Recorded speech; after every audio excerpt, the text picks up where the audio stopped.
augušiem ir tāda lieta kā nagi. Šo te, jā, mēs iegādājamies ar šitādiem te nagiem. Redzat, jā, tas ir šausmas. Viņš nevar nenormāli pastaigāt, ne viņš var normāli pasēdēt. Līdz ar to. Ņemam šķierītes, man ir šādas te ar fiksatoru, jā. Lai neizslīd un neapgriezt par daudz. Nu tātad, ņemam šo te nagu.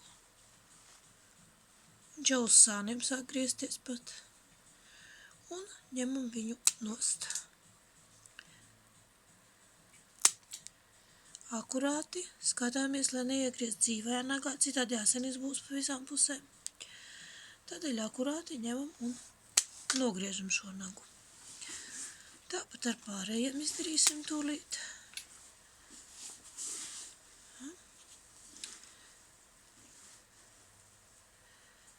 Trusis nestrīdās nervjā, nu jā, neiebilst pret tādu procedūru.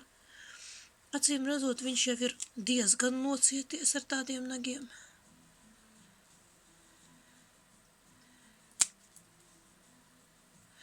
Bet nu katrā ziņā atstāt tādu nedrīkst nekādā gadījumā, jo redziet, kas ir, viņš nepareizi liek kājas.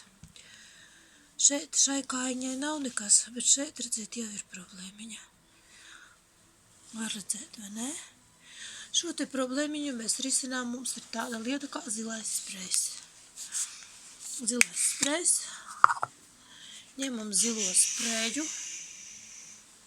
un akurāti uzpošanu.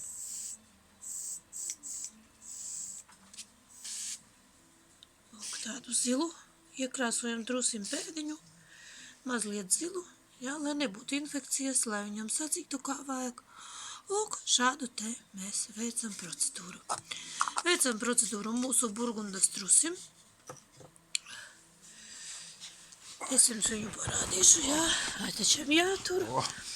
Nu, lūk, trusis ir sakārtots, sakopts un var mierīgi doties atpakaļ savā būrītī.